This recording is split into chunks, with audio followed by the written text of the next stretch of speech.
이 사진을 보면 어떤 느낌이 드세요? 하나는 제복을 입은 경찰이에요. 다 뉴욕 경찰인데, 또 위에는 사복을 입은 경찰입니다. 느낌이 확 다르죠. 얼핏 봐서는 실은 경찰인지 범죄자인지 구분이 되지 않습니다. 사복을 입는 것과 어떤 그 제복을 입는 어떤 그 차이를 이 두 사진을 통해서 보게 되죠. 여러분, 경찰 제복이 상징하는 것은 여러 가지가 있겠지만 가장 중요한 것은 제복에 대해 갖고 있는 믿음이라고 생각합니다. 제복 자체가 신분증인 거예요. 왜? 제복은 그 경찰이라고 하는 그 조직의 얼굴이기 때문입니다. 또 거기에는요, 이 제복에는 권위가 있습니다. 그런 경험들이 있을 것 같아요. 도로를 신나게 달리다가 저 앞에 경찰이 딱 서 있으면 그 앞을 과속으로 쌩 달려가지 못해요. 자기도 모르게 어떻게 합니까? 경찰이 있네? 쓱 브레이크를 밟아서 정상 속도로 달려가게 되죠. 이런 권위를 이용해서 오히려 제복을 입고 사기를 치는 경우들도 있어요. 아마도 이 사기 중에 가장 쉬운 것이 이 제복 사칭일 겁니다. 대부분 피해자가 묻지도 않고 그냥 믿기 때문이에요. 경찰 제복을 입고 있으니까. 그리고 괜히 뭐냐고 했다가 더 큰 봉변을, 어려움을 당할 수 있기 때문에 그냥 믿다가 보면 당하는 경우들도 왕왕 있는 것이죠.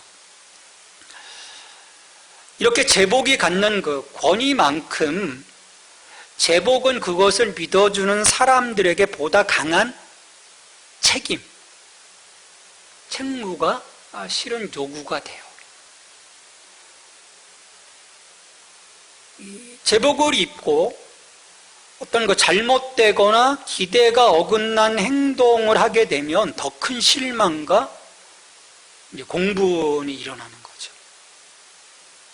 그래서 우리가 뉴스를 통해서 그런 어떤 군대 안에서나 경찰 안에서 그런 그 범죄들이 일어났을 때 사람들이 거기에 대해서 이제 분노하는 거죠.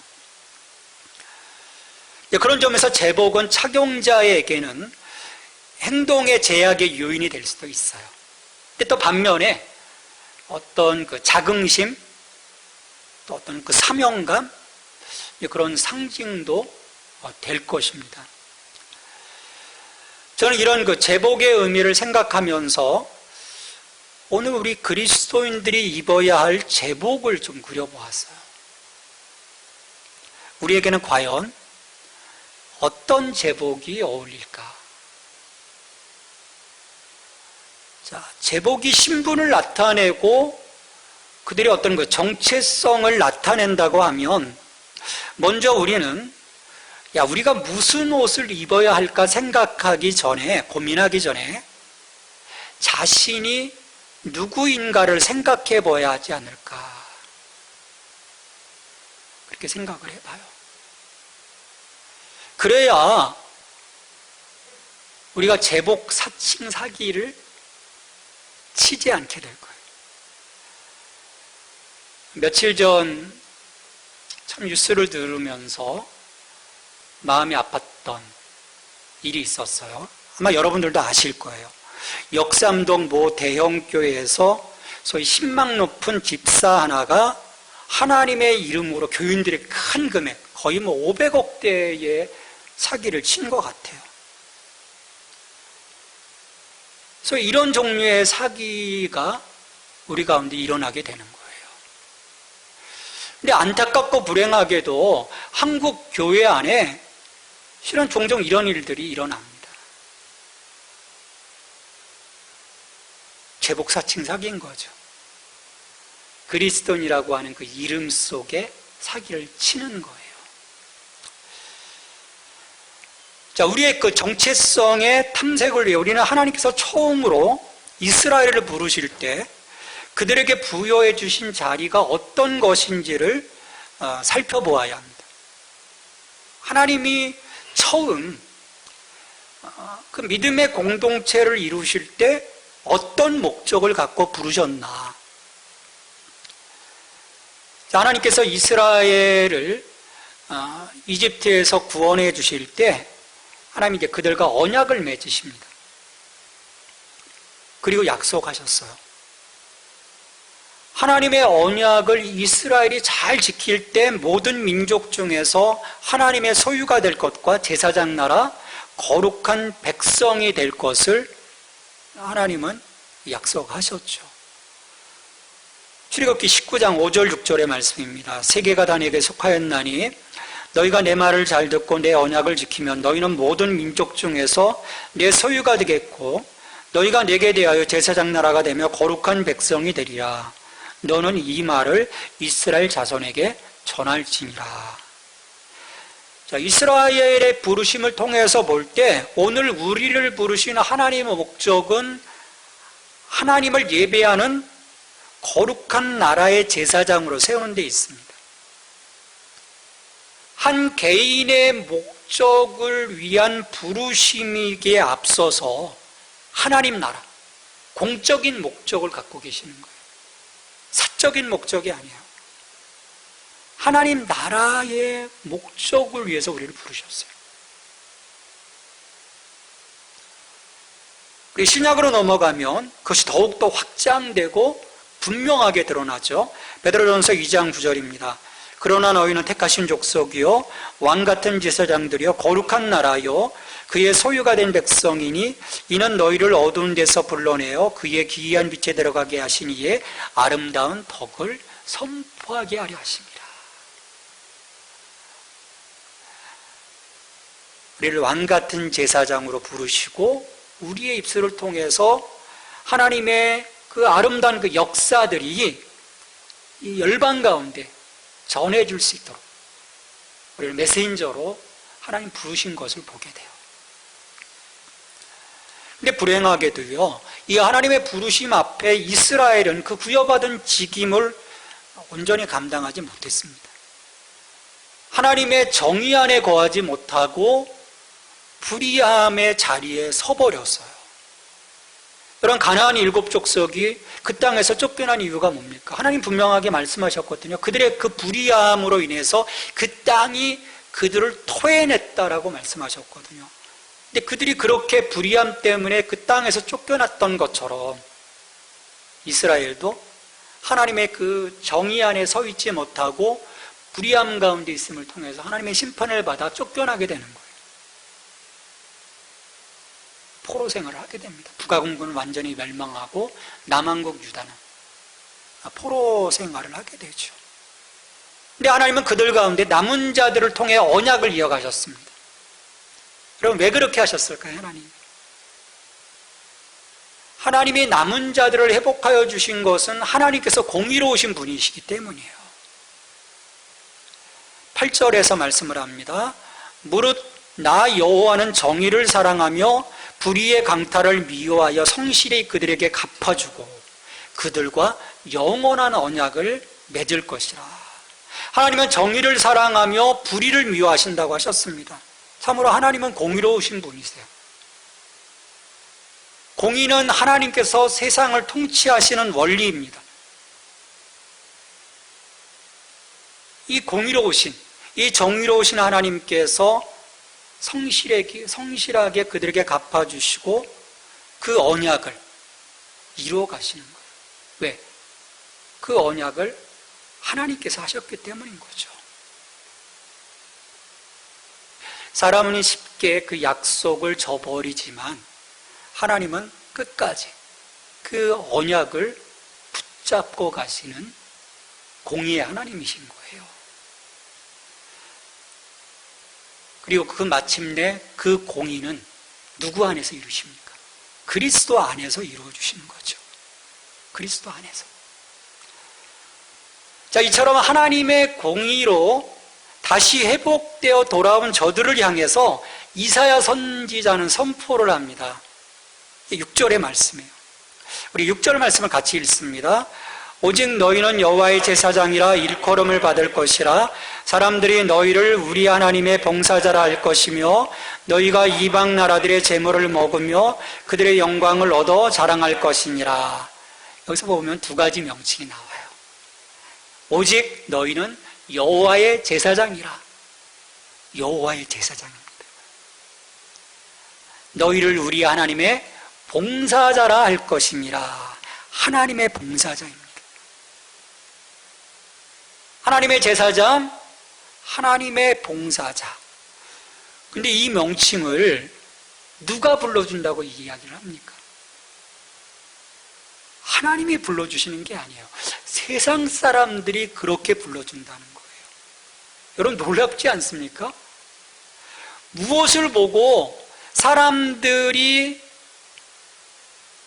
회복된 저들을 향해서 여호와의 제사장이라고 하고 하나님의 봉사자라고 불렀을까요? 그냥 불렀을까요? 아닙니다. 그것은 무언가 저들에게서 강력한 영적인 느낌을 받았기 때문이에요. 그들이 어떤 증거들을 보았기 때문인 거죠. 우리 초대교회 안디옥 교회에서 그 주변 사람들이 안디옥 교회의 그 사람들을 통해서 그리스도를 발견하고 저들이 그리스도인이라고 인정했던 것처럼 본 거예요. 야, 저들은 하나님의 제사장이다. 저들은 하나님의 봉사자다. 구원받은 하나님 백성의 직임은요, 하나님의 제사장입니다. 하나님의 봉사자예요. 이게 뭡니까? 하나님을 예배하고 하나님을 섬기는 자인 거죠. 하나님 나라를 섬기는 자인 거예요.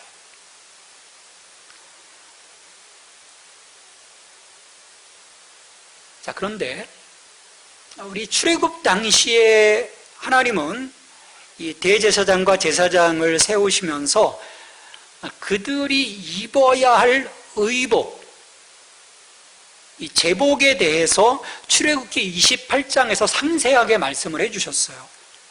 거룩한 의복을 지어서 저들이 입고 제사장의 직분을 감당하도록 하라는 거예요. 그게 출애굽기 28장 4절 하반절입니다. 내 형 아론과 그 아들들을 위하여 거룩한 옷을 지어 아론이 내게 제사장 직분을 행하게 하라. 하나님 앞에서 그들은 반드시 그 복장을 입어야 했어요. 이 규례를 지키지 않으면 죽음입니다. 출애굽기 28장 43절의 말씀입니다. 아론과 그의 아들들이 회막에 들어갈 때나 제단에 가까이 하여 거룩한 곳에서 섬길 때 그것들을 입어야 죄를 짊어진 채 죽지 아니하리니 그와 그의 후손이 영원히 지킬 규례이니라. 이걸 입어야, 하나님이 제정해 주신 이 제복을 입어야만 하나님 앞에서 그 직임을 감당할 수 있었던 거예요. 그렇지 않으면 죄를 짊어지고 죽음 가운데로 들어가는 거죠. 하나님은 이런 그 제사장의 거룩한 복장을 통해 구별되기를 원하셨고, 또 사람들은 그런 그들의 모습을 통해 제사장이요 봉사자임을 알아보도록 하신 거죠. 자, 그런데 하나님은 하나님의 제사장이요 하나님의 봉사자라고 일컫는 이에게 이 전통적인 제사장 복장을 입히는 것이 아닙니다. 새로운 옷을 입혀주신다고 말씀을 해요. 하나님이 이들에게 두 가지 새로운 옷을 입혀주시겠다라고 하십니다. 10절 말씀이에요. 같이 읽습니다. 내가 여호와로 말미암아 크게 기뻐하며 내 영혼이 나의 하나님으로 말미암아 즐거워하리니 이는 그가 구원의 옷을 내게 입히시며 공의의 겉옷을 내게 더하심이 신랑이 사모를 쓰며 신부가 자기 보석으로 단장함 같게 하셨습니다. 자, 하나님께서 세움을 받은 우리에게 신랑과 신부가 단장함과 같이 새로운 옷을 입혀주시는데, 하나는 구원의 옷을 입혀주셨고 다른 하나는 공의의 겉옷을 입혀주셨다라고 말씀해요. 구원의 옷, 공의의 겉옷, 이 두 가지는 우리를 세상과 구별시켜 주시는 하나님 나라의 제사장으로서 입어야 할 새로운 제복입니다. 우리를 하나님의 봉사자답게 만들어주는 의복인 거예요. 구원, 공의. 나는 진정 구원받은 자인가? 나는 하나님의 의 가운데서 새로워진 자인가? 여기에 대한 우리의 확신이 서 있어야 한다는 거죠. 이처럼 우리가 입어야 할 구원과 공의는요, 하나님께서 누구 안에서 이루신 것입니까? 그리스도 안에서 이루신 거예요. 그리스도 안에서 우리는 구원받았습니다. 아무 대가 없이 은혜로 구원받은 것이 아닙니다. 우리가 종종 착각할 때가 있는 거예요. 은혜로 구원받았어. 아무 대가 없이. 아니에요. 그 대가를 하나님이 예수 그리스도 안에서 치르신 것이거든요. 죄의 삭은 사망이라고 하는 그 값을 치르신 거예요. 그래서 우리 죄를 위해 대신 죽으심으로써 우리가 얻은 구원인 것입니다. 다시 말해서 하나님은 그리스도로 말미암아 공의를 지키셨어요. 이처럼 우리의 의로부터 시작된 것이 아닌 그리스도로부터 시작되었기에 이 두 가지 옷을 입는다는 것은 바로 이 둘을 이루신 그리스도를 입는다고 하는 것을 의미하는 것입니다. 우리 갈라디아서 3장 27절입니다. 우리 같이 읽습니다. 누구든지 그리스도와 합하기 위하여 세례를 받은 자는 그리스도로 옷 입었느니라. 또 로마서 13장 14절도 같이 읽습니다. 오직 주 예수 그리스도로 옷 입고 정욕을 위하여 육신의 일을 도모하지 말라. 우리가 제사장으로서, 하나님의 제사장으로서 입어야 할 제복은 그리스도입니다. 그리스도예요. 내가 준비한 것들이 아닙니다. 세상의 것들이 아니에요. 휘황찬란한 명품들이 아닙니다. 오직 그리스도. 그리스도가 내 삶을 감싸주셔야 하는 거예요. 나의 더러움을 감싸주셔야 하는 거예요. 그리스도가 오직 우리를 분명하게 세상과 구별되게 해주시는 그 지점이에요. 경찰이 사복을 입으면 경찰인지 알 수 없습니다. 이렇게 자기 신분증, 배지를 내지 않는 한, 근데 이것도 가짜일 수 있거든요. 사복을 입으면. 우리가 사복을 입은 것처럼 구별되지 않는다면 그 모함 속에서 우리의 신앙은 무디어지고 일그러질 거예요.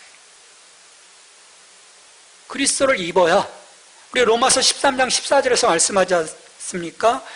오직 주 예수 그리스도로 옷 입고 정욕을 위하여 육신의 일을 도모하지 말라. 이건 반대로 그 내가 그리스도로 옷 입지 않는다면 결국 나는 정욕을 위해 살아갈 것이고 육신의 일을 도모하게 될 거라는 거예요. 우리의 삶은 일그러지는 거예요. 우리의 신앙은 왜곡되는 거죠. 가짜가 되는 거죠.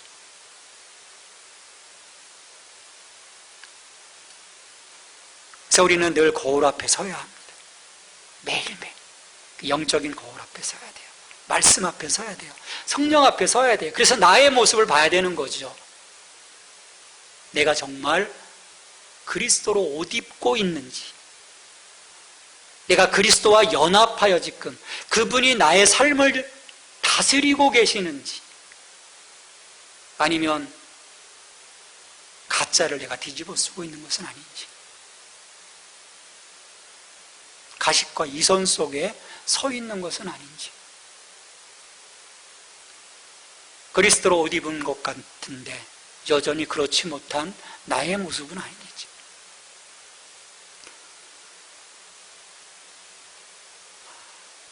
너무 힘들어요. 그런 삶이. 여러분 과연 힘들까요? 그런 삶을 살아갈 때요, 하나님이 우리를 격려해 주시고 하나님이 우리를 지지해 주시고 성령님께서 우리를 끝까지 끌어가 주시거든요. 우리가 그걸 경험하기 시작할 때 우리의 신앙의 삶에 역동성이 일어나게 돼요. 구원의 옷과 공의의 옷이신 그리스도 안에서 살아가는 우리에게 하나님은요, 약속하십니다. 영원한 기쁨을 너에게 주겠다. 갑절의 기쁨을 주겠다. 7절 말씀이에요. 너희가 수치 대신에 보상을 배나 얻으며 능욕 대신에 몫으로 말미암아 즐거워할 것이라. 그리하여 그들의 땅에서 갑절이나 얻고 영원한 기쁨이 있으리라. 우리가 그리스도를 옷 입고 그분 안에서 살아갈 때 우리는 영원한 기쁨을 소유하게 돼요. 그와 함께 사람들은요, 우리를 향해 말하게 될 것입니다. 야, 저들은 여호와께 복받은 자다. 이삭을 보면서 블레셋, 그 아말렉, 그 블레셋, 그 왕이 와서 군대 장관과 함께 와서 뭐라고 얘기합니까? 하나님께 복받은 자라고 얘기하지 않습니까? 하나님, 너를 통해서 보니까 하나님이 정말 살아계시다. 너에게 주시는 은혜를 보니까 야, 정말 놀랍다라고 인정을 하거든요.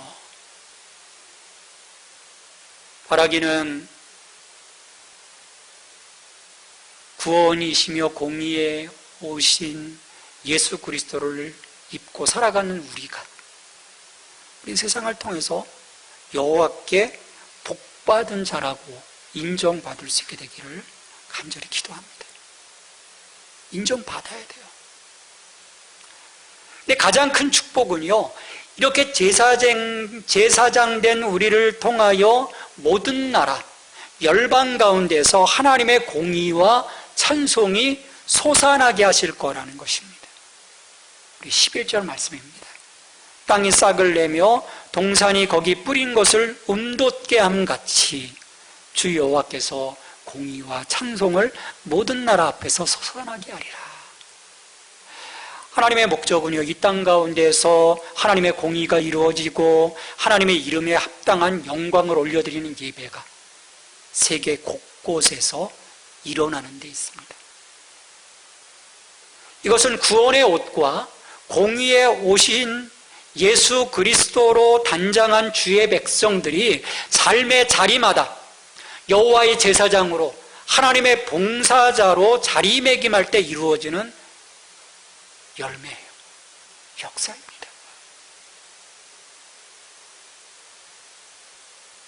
이것이 없이 어떻게 이런 열매가 이루어지겠어요? 그리스도를 통해 우리에게 주시는 영적인 권위와 그리스도 안에서 이루어가시는 삶의 성실한 모습을 통해서 세상은 우리를 보게 될 거예요. 그걸 우리는 보여주어야 합니다. 그게 우리 부르심의 목적이에요. 너희는 거룩한 제사장이요, 왕같은 제사장이요, 거룩한 나라다. 그걸 통해서 보여주시는 거죠. 그리고 우리를 인정하는 것입니다. 저들은 말할 것입니다. 진정한 하나님의 나라의 제사장이며 하나님의 봉사자이다. 여러분, 이것이 인정되고 그리고 이것을 통해서 저들이 하나님과 그리스도 앞에 무릎 꿇을 때 온 세상에 하나님의 의와 하나님의 이름에 합당한 영광과 찬송이 충만하게 될 거예요. 하나님 이걸 그리시는 거예요. 에베소서를 통해서 보여주신 이 목적이 이거예요. 하나님 나라 선교의 목적이 이것입니다. 우리는 근데 계속 이 공적인 하나님의 목적이 아닌 사적인 목적으로 가져가는 거죠. 그러다 보니까 하나님의 큰 그림을 보지 못하는 거예요. 우리는 이 하나님의 부르심의 이 목적을 이루기 위해서 오직 여호와의 제사장답게, 하나님의 봉사자답게 그리스도로 옷 입고 살아가야 할 것입니다. 그럴 때 하나님께서 우리를 통해서 이 아름다운 일들을 이루어 가실 것입니다. 이 일에 함께 헌신하는 저와 여러분이 되기를 주님의 이름으로 축원합니다. 우리 함께 기도하겠습니다. 하나님, 우리를 하나님의 제사장으로, 하나님의 봉사자로 불러주심을 감사합니다. 불러주셨사오니 우리가 구원의 옷, 공의의 겉옷인 예수 그리스도로 옷 입게 하시고, 주님, 우리의 삶이 하나님의 이름에 합당한 영광을 올려드리는 거룩한 제사장 될 수 있도록 기름 부어 주시옵소서. 그 삶을 통해서 우리에게 약속하신 그 영원한 기쁨과 여호와께 복받은 자손이라고 하는 하나님, 그 열매들이 우리의 삶에서 이루어져 가게 하시고, 우리의 그와 같은 삶을 통해서 온 열방 가운데 하나님의 이름과 하나님의 영광과 하나님의 의와 찬송이 세계 곳곳에서 일어나는 그 아름다운 열매들이 맺혀질 수 있도록 주님 축복해 주시옵소서. 감사하고 예수님의 이름으로 기도합니다. 아멘.